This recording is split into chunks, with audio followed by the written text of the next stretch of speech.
Hi guys, I'm Samina and welcome to the Cupcake Confession, where I show you how you can learn to make amazingly decadent desserts and sweet treats. So if this is your jam, then don't forget to subscribe to my channel, and while you do that, also don't forget hitting this tiny little bell button so you will be notified every time I post a new recipe. Today we're learning French macarons and we're going to flavor them with rose and chocolate. If you haven't tasted this combination before, let me assure you that rose and chocolate paired together is a match made in heaven. And I don't know why more desserts aren't flavored that way, because they pair so beautifully together. So back then when I was really young, I didn't have the resources financially to buy almonds or almond flour because they were pretty pricey, and they still are pretty pricey. So I had to come up with a solution where I didn't have to break the bank or burn a hole in my wallet, and where I could actually get access to an ingredient that would help me make this macaron without using almond flour. It was a big challenge, but I somehow figured it out, and ever since I have never ever made a macaron without this secret ingredient, which you will find in this video as I show you how I make these rose and chocolate macarons. So the very first thing we're going to do is preheat the oven to 140C or 275F.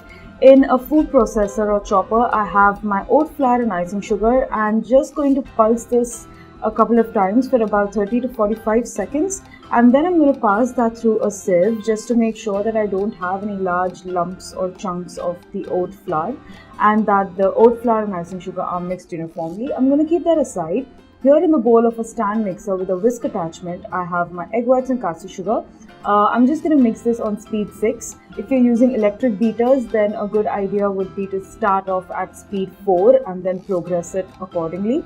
You need stiff peaks at this stage, so about after 5 or 6 minutes, you will achieve this consistency. But just before you achieve the final stage, you're going to add some rose water, and you're also going to add red food coloring. I've added one tiny drop because it's quite strong.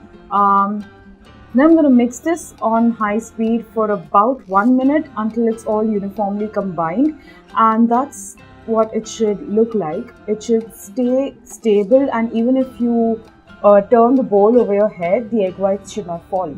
Now I'm just going to introduce a little bit of this egg white mix into my flour and icing sugar mix, and then I'm going to add a little by little of this egg white mix and make sure that everything is well incorporated. In the beginning, it's going to look like it's too dry and that the egg white quantity is not enough, but be patient and keep mixing it, and you will see that it will start to look more like batter. So you're going to go around the sides of the bowl and then smash it in the center like so. And you're going to do this a few times. And the way to test whether it's done or not is to just let it fall off the spatula within 10 seconds. And it should mix uniformly into the batter. So you keep trying this after every few tries just to make sure. Now that's the perfect consistency. If you don't do this properly, or if you mix it too much, it will spread a lot, and if you don't mix it enough, it's going to have a pointed top and the shells might crack even. So here I have a parchment paper on which I have made about a 2-inch diameter circle. I'm going to wrap the tray real hard against my work surface. This helps release any kind of air bubbles that there might be on the macaron shell, and now I'm just going to top it with some dried rose petals and let this whole mix just sit at room temperature for about 20 minutes until the shell feels a bit dry to the touch.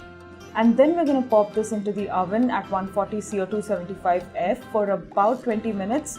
Once they're out of the oven, let them sit for 10 minutes, and then you can peel them off from its parchment paper.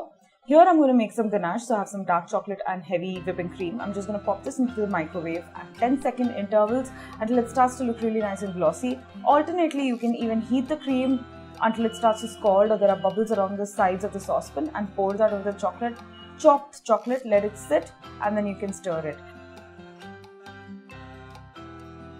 Now to that I'm going to add my rose water once it has cooled down slightly, because you don't want to add it to a hot mix.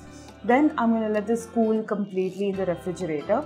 Now I have filled that ganache into a piping bag. You could just use a spoon, and I'm going to put that on one shell and top it with the other shell.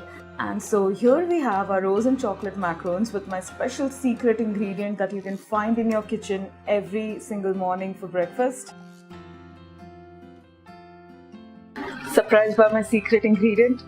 That is it, guys. This was the recipe for the chocolate and rose macarons. I know you're finding it a little hard to believe that something as mundane as oats could actually contribute to making the best macaron that you will probably have eaten.